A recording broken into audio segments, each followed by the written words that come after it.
Salut les viewers, si vous cherchez la meilleure des trottinettes, simple, efficace et pas chère, vous êtes sur la bonne vidéo. Et en plus, sur la chaîne, le Facebook et l'Instagram, parfois il y a des accessoires et même des trottinettes à gagner.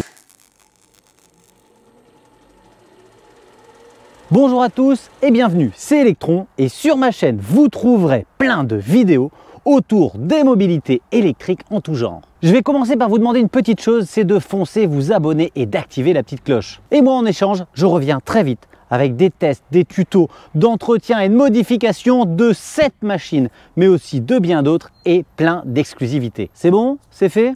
Ok, eh bien moi j'attends pas plus longtemps pour vous présenter la toute nouvelle Xiaomi. Il s'agit de la Mi Electric Scooter 3.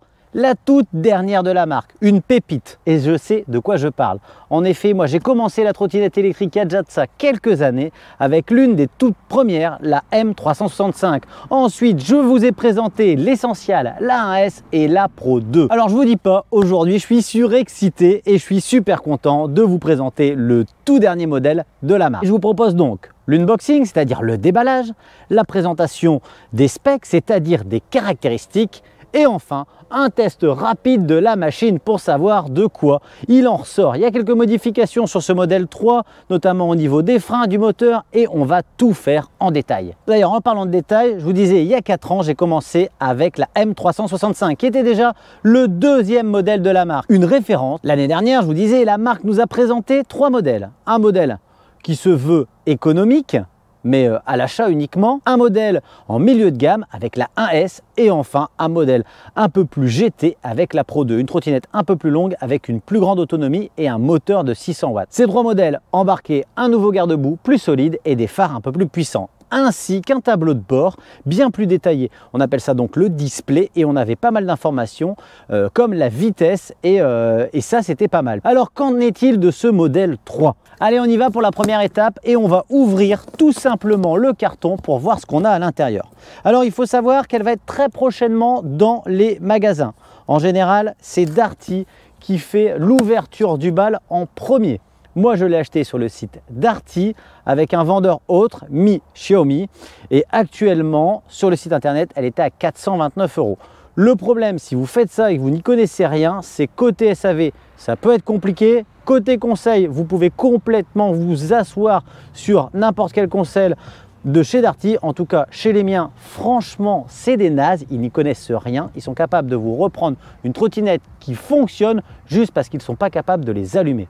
Alors le carton, je l'ai reçu dans un relativement bon état. Je vais vous montrer exactement comment je suis reçu. Ici, j'ai une déclaration de conformité.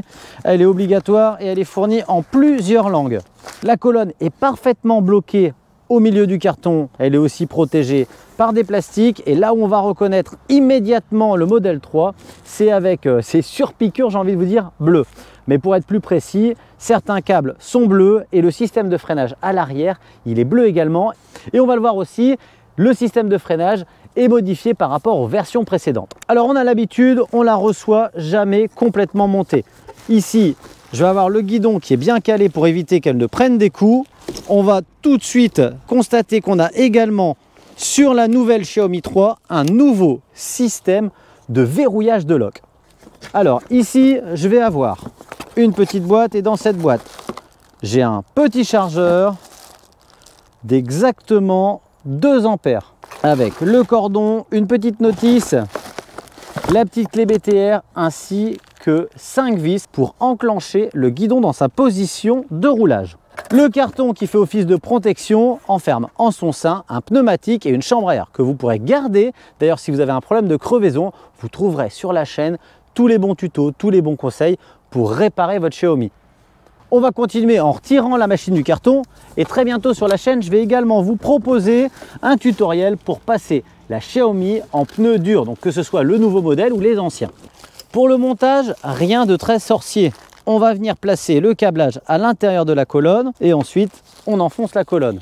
Ici avec le manuel, vous avez les petites vis qui vont bien ainsi que l'outil pour le serrage. Et enfin, je vais donc visser les 4 vis. Si vous voyez une espèce de petite peinture bleue, c'est tout simplement du frein filet qui a la faculté de légèrement coller les vis et d'empêcher que les vibrations ne les desserrent. Je suis vraiment super content de découvrir cette toute dernière Xiaomi 3 avec vous. Avec un nouveau lock, on va y passer tout de suite, on va le regarder ensemble.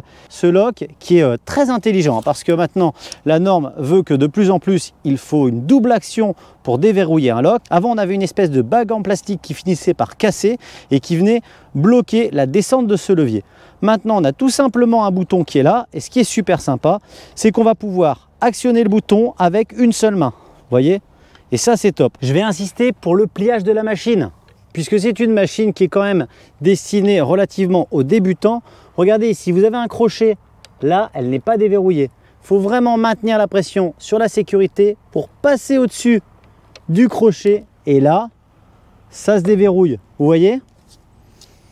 Si je suis sur le crochet, la machine, elle ne se déverrouille pas. Pour la fermeture, avec une seule main, même un seul doigt, on repousse jusqu'au clic. En trottinette électrique, c'est toujours très important de s'assurer que la colonne est bien verrouillée en position roulage. Donc vous voyez, hein, même là, on la sort du carton, on la monte, elle est opérationnelle assez vite.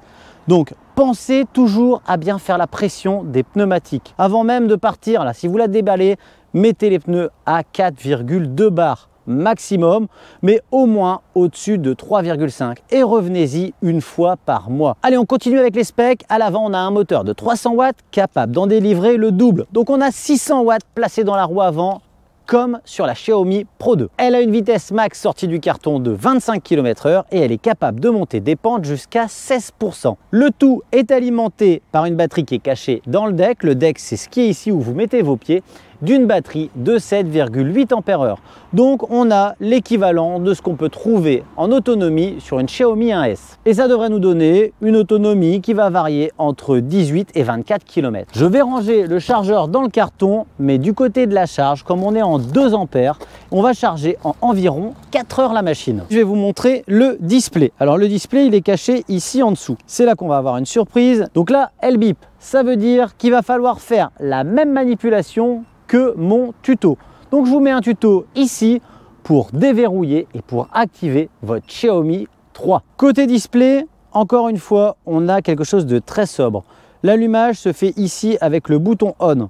On a juste au-dessus l'affichage du kilométrage instantané. En dessous, le mode engagé. On a piéton, D ou S. Piéton, c'est 6 km/h, 15 km/h ou vitesse maximale 25 km/h. En dessous, on va avoir le niveau de batterie. Et puis avec ce bouton, on va pouvoir tout faire. Allumer la machine, changer de mode ou allumer l'éclairage. L'éclairage, il est donc ici sur l'avant de la machine et sur le garde-boue arrière. Côté éclairage, l'éclairage arrière est fort bas sur la chaussée. Si vous voulez être bien vu, moi je vous conseille de rajouter soit un sac à dos avec des lumières que je vous ai déjà présenté sur la chaîne et je peux vous mettre un lien ici, soit un casque qui intègre parfaitement une lumière ou vous rajoutez simplement une lumière quelque part sur le haut de votre corps. Ça vous permettra d'être vraiment bien vu et de très loin. En parlant de sécurité, franchement, je vous conseille d'investir au minimum dans un petit casque et dans une paire de gants. Alors pour le bouton, comment il fonctionne? Tout simplement un appui long pour éteindre ou allumer la machine, un appui court pour allumer ou éteindre les feux et un double clic pour changer les modes de conduite. Pendant que je suis dans les explications, on va continuer avec une chose très importante. Si vous appuyez sur le bouton d'accélérateur sans pousser d'abord avec le pied pour vous élancer, cette trottinette ne s'élance pas. Alors tout ça, ça va simplement permettre à la législation de laisser circuler les trottinettes parce que ce n'est pas un véhicule à moteur, c'est une trottinette avec une assistance électrique et ça change tout. Et pendant qu'on est en mode législation, je vous rappelle que l'assurance est obligatoire. Alors pensez à passer un coup de fil à votre assureur de maison, peut-être qu'il va prendre en compte la trottinette et si ce n'est pas le cas, il y a plein d'assurances. Je vais vous mettre un lien chez Wizas, mais vous avez plein d'autres noms. N'hésitez pas à aller consulter à droite à gauche, elles valent tous plus ou moins le coup. Ça va vous éviter qu'un malheureux incident vous coûte beaucoup d'argent. Au moins vous serez couvert et vous serez tranquille. Alors comme je vous disais, on a des poignées qui sont assez agréables avec des petits pics et un bon grip. Les poignées ne tournent pas du tout. Elles ont une petite cale qui fait qu'elles restent bien en place et qu'elles ne bougent pas. Ici, on a un levier de frein. On va aller voir le frein après, mais c'est top parce que c'est un levier qui est très intuitif. Quand vous actionnez le levier, vous avez et le frein arrière qui s'actionne et également le frein du moteur qui va s'activer. C'est un frein électromagnétique. Et ici, on a une sonnette qui fait carrément le taf et qu'on actionne avec le pouce. Allez, je remonte la machine sur la table et on va aller voir ce système de freinage. Alors ici, c'est important parce que sur la Xiaomi 3, on a un nouveau système de freinage. Donc on va vraiment avoir un freinage optimal et surtout quand on va vouloir revenir resserrer un petit peu les plaquettes, c'est là qu'on va retrouver assez facilement une bonne efficacité. Je vous remontre un petit peu parce que ça c'est vraiment une des grosses nouveautés qu'on peut trouver. Vous avez vraiment les deux plaquettes qui sont activées. Si vous regardez ici, les deux guides de plaquettes, vous allez voir que les deux bougent. Voilà, et ça c'est intéressant, ça va nous procurer un bon freinage. Alors côté roulage, on connaît très bien ce châssis. On a une trottinette qui est assez polyvalente. On nous annonce qu'elle est capable de supporter des charges jusqu'à 120 kg, donc ça va être pour les gabarits les plus raisonnables. Côté colonne, on a une colonne fixe, donc on ne va pas pouvoir régler la hauteur. Cependant, entre 1,60 m et jusque 2 mètres, clairement, c'est une trottinette qui va pouvoir se conduire assez facilement. Alors 2 mètres, je pense qu'on va quand même commencer à être dans le maximum, surtout que le deck n'est pas extensible et que les gens qui sont grands, souvent, ils ont également des grands pieds. Moi, je fais exactement 1,73 m et son gabarit est juste parfait. Grosso modo, avec ce type de trottinette, on va avoir un rayonnage aux alentours des 8-10 km. Ça veut dire que jusqu'à 8 km pour aller au boulot, eh bien, vous serez capable de faire l'aller-retour dans de très bonnes conditions. Au-delà, il va falloir rentrer en mode fort éco sur la fin de batterie et la trottinette va perdre de la puissance. De plus, l'hiver, quand vous allez perdre les 20% dus au froid, ça risque d'être compliqué pour rentrer à la maison. Donc n'hésitez pas à toujours vous promener avec le chargeur, ça peut vous permettre de charger à l'endroit où vous allez et de rentrer avec une énergie totale. Parce que plus la batterie va se décharger, moins vous aurez de pêche et moins vous aurez de puissance. Et il y en a beaucoup qui se plaignent d'avoir des machines neuves qui ont une très petite autonomie et cela a rapport avec la pression des pneus. Plus les pneus sont dégonflés et moins vous irez loin, moins vous irez vite. Donc on a compris qu'avant de prendre la machine, il faut déjà essayer de bien la comprendre. Comprendre son lock, ses pneus, son fonctionnement, le tableau de bord, les boutons, les freins. C'est vraiment très important. D'ailleurs, pour vraiment les plus novices, je vous ai fait également une vidéo de prise en main des machines ou de pliage de lock. Très bientôt sur la chaîne, vous trouverez tous les tutos pour le réparer et bien sûr pour l'entretenir. Donc les pneus, le débridage, démarrer la machine, se débarrasser de ces foutus bips, ça n'aura aucun secret pour vous. Donc côté prix, moi je vous dis actuellement elle est à 429 €, ça m'étonnerait qu'elle reste longtemps à ces prix-là. Si au moment de votre achat, les prix ont légèrement monté, soyez pas surpris, c'est largement possible. Pareil, si vous l'achetez en magasin, forcément ils prennent une petite marge, mais au moins ils vont vous expliquer tout ce qui va bien et ça a quand même pas de prix de pouvoir aller redéposer la machine s'il y a un souci, de pouvoir faire la pression correctement. D'ailleurs, il y a une petite technique pour gonfler le pneu avant, donc je vous ai mis un tuto qui peut vous dépanner, mais surtout je vous ai présenté une super pompe qui va très bien pour gonfler cette machine. Voilà, on a fait à peu près le tour. J'ai roulé un peu avec la machine et clairement, c'est vrai qu'elle a un petit peu plus de puissance que la Xiaomi 1S.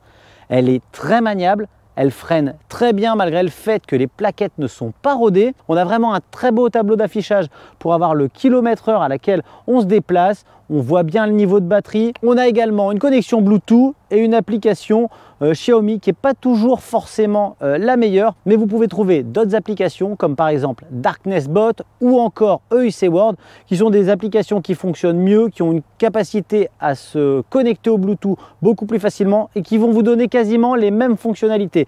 Donc vous allez pouvoir voir combien d'autonomie il vous reste, le niveau de batterie, combien de charge il y a eu et puis activer ou désactiver certaines choses. Et côté roulage, clairement, c'est une bonne citadine. Elle est même capable de sortir un peu des villes. Par contre, elle n'aime pas du tout les pavés. Elle n'aime pas les bordures. Ça reste une machine avec laquelle il faut quand même avoir beaucoup de soin. Moi, je vous conseille d'essayer de trouver l'équilibre au niveau de vos pieds et de ne pas tirer ou pousser sur la colonne sans arrêt et sans motif valable. Quand vous accélérez, vous restez sur le pied arrière et quand vous freinez, vous prenez appui sur le pied avant et ça va vous permettre de ne pas du tout abîmer le lock. Si vous faites attention, que vous évitez tout cela, eh bien c'est une bonne machine qui va bien évoluer sur les bons macadam. Elle évolue aussi très bien malgré tout sur les routes mouillées. Mais dans la globalité, je vous disais, c'est une super machine. J'en suis moi-même très content et c'est pour ça que je tenais absolument à vous la présenter. C'est la fin de la vidéo. Si vous êtes encore là, foncez vous abonner et activez la cloche, ne serait-ce que pour entretenir et pour réparer votre machine, mais aussi pour être au courant de l'actualité de la mobilité électrique. Moi, je vous remercie du fond du cœur de m'avoir suivi. Je vous dis à très bientôt et je vous souhaite comme d'habitude de bons rides.